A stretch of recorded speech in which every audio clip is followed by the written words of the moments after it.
Oh, hey guys. Don't be. It's just me. It's just me. Welcome back to Grog Games. I am your spooky boy. Super Potion. Alright, this is my Halloween costume. Do you like it? I'm like a guy from The Purge. It's also sort of like my costume from last year. This is probably gonna drop on Halloween. So yo, happy Halloween, everyone. What's up? I did a community poll to see what you guys want for a video today.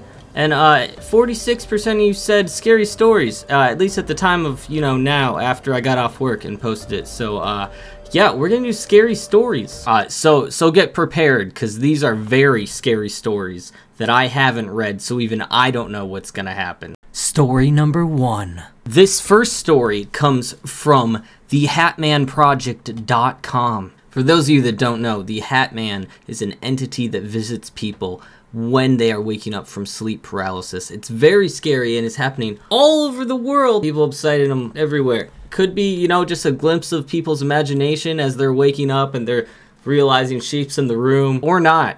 This specific story is from Philomena Thomas, and it was published on the 24th. It is called An Englishman's Experience with the HatMan Entity Unlike Any Other. In order to set the scene, I need to properly explain what I already messed up reading. In order to set the scene, I need to properly explain what put me into the situation in which I experienced what I did. I am a 34-year-old and from England. When I was in my first year of high school here, so about 13 to 14 years old, I became ill with stomach pains and sickness one day at school. It started off as a stomach bug, so I went home to rest. A few days went by. My condition got worse, so my parents took me to an emergency doctor. He didn't really check me properly and said I had a stomach bug and to go home and rest. I went home, and over the next few days my condition went from bad to critical.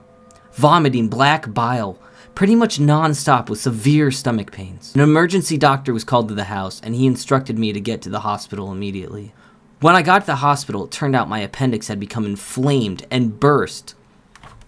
Oh my god.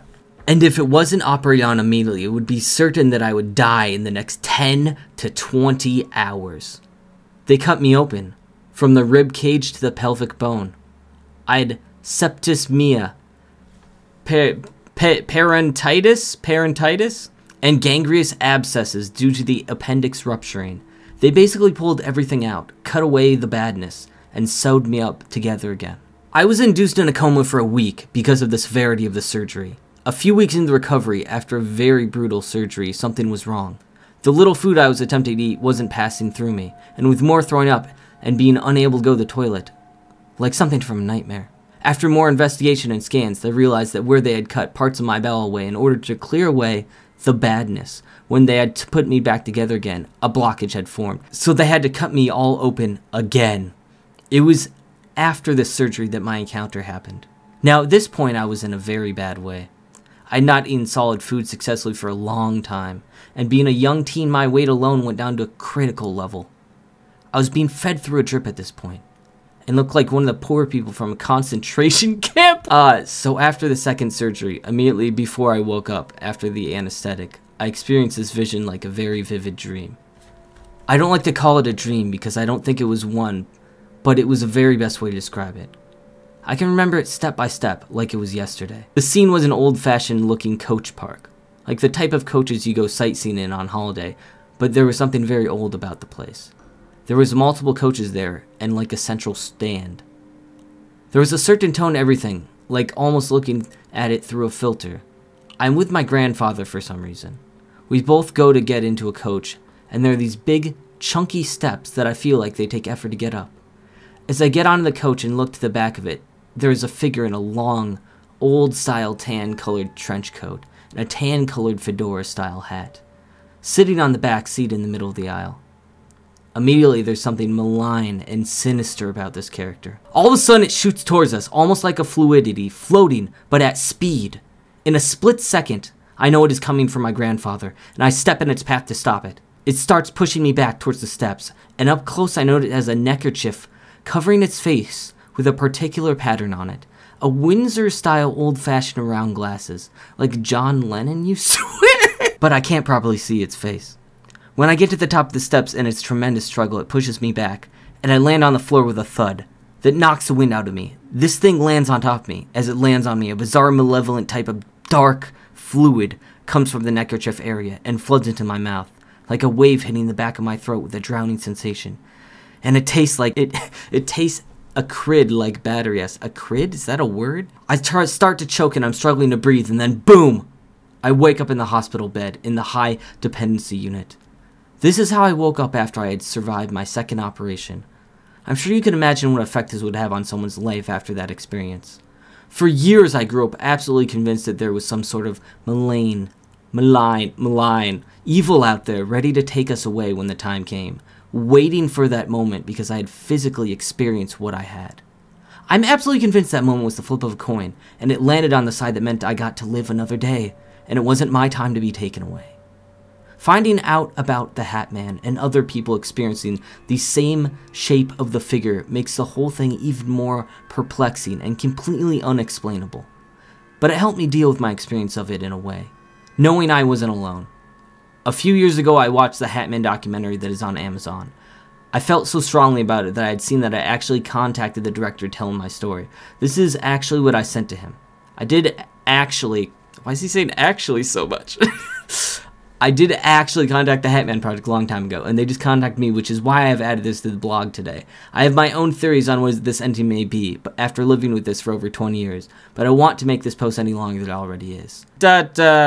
Pretty scary, pretty scary. Story 2! Our next story comes from Reddit/short scary stories, posted by Thrawn911. It is titled, I Want to Wake Up. I had a car accident when I was around 20. Luckily, after a few days in the hospital, I was okay. After a while, I got a good job, and then I had a family and 3 kids. Then one day it happened. I was 44. I was watching TV, and suddenly my vision went blurry. My vision became worse and worse every minute. After a few hours, everything went black. Then I woke up. I was in the hospital. I saw my mother smiling at me. "You woke up," she said happily. "Finally, after 2 weeks, I thought I lost you in the accident." "What accident?" I was 20 again. I just woke up from 2 weeks of coma. My whole life was just a dream. I was dreaming everything while I was lying in the hospital. It took a while to accept this fact.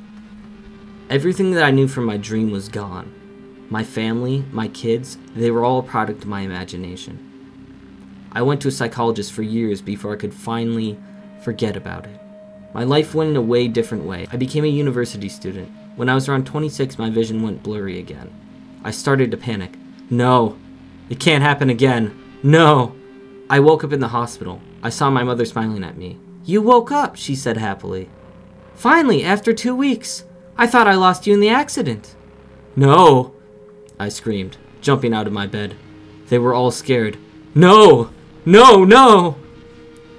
I woke up at least 6 times since then, always at random times. Sometimes I woke up when I was 23, but sometimes it was much worse. Sometimes I woke up when I was 80, and already lived my whole life thinking that it was finally the reality. I spent lives trying to find out what kind of curse is destroying me, but I found nothing. I woke up always in that damn hospital.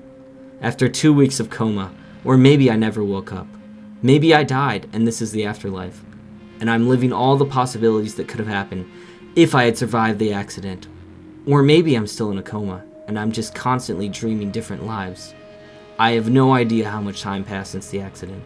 I have no idea why I'm writing this down when this Reddit post only exists in my dream world. My vision is starting to get blurry. I just want to live in reality again. I want to wake up. Some existential dread. Wild. That one's actually pretty good. I can see how it got 886 upvotes. Good on you, Thrawn. Scary Story 3. Da, da, da, da. Our last story is also from Reddit's Short Scary Stories. It is posted by The Real Karami. It is called The Brother I Don't Have. You don't have a brother. My mom says that a lot. But I do have a brother. John. I'm talking to him right now. He's older than me and knows more about people. He's trying to figure out what's wrong with Mom. She's in denial, John says. The truth is right in front of her, but she won't see it. It's like the Lego spaceship he's building right now. He's putting together thoughts in his mind, making it more clear. I think, he says, that knowing your brother was killed in the forest is too much for her to handle. So she changes it to you never had a brother. It's easier for her.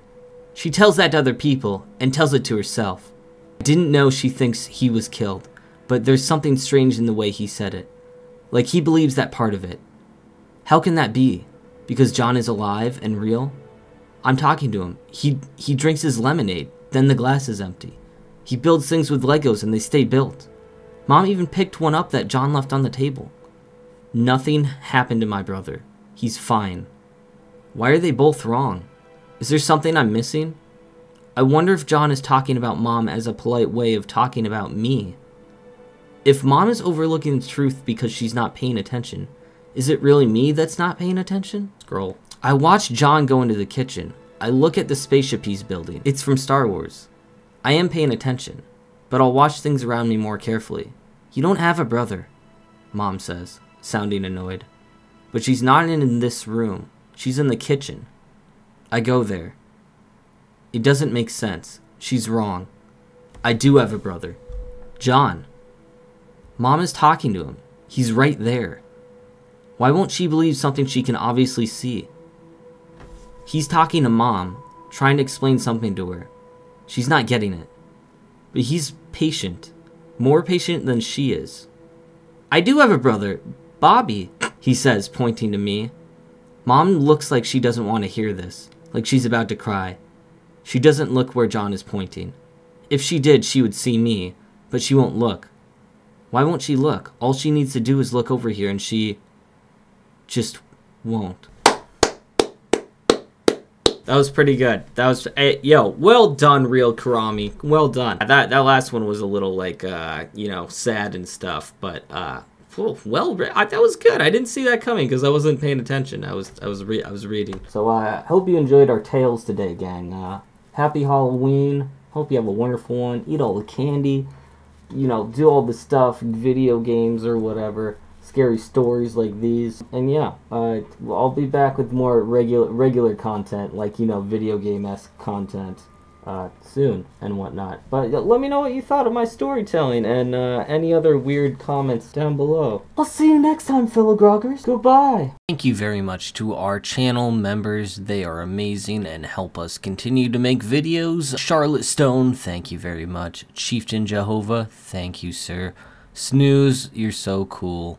Panda Force Gaming, you grogger pogger, and Venom, thank you for your contributions. You are very, very appreciated, and yeah, thank you. So buckle your trousers and prepare for the frights. Ooh, that's lame. That's really lame. Put that at the end as outtakes. By the way, do like editing in between each story, so it's like story 1, story 2. And we said blah, blah, blah, blah. It's from Star Wars. it's from Star Wars.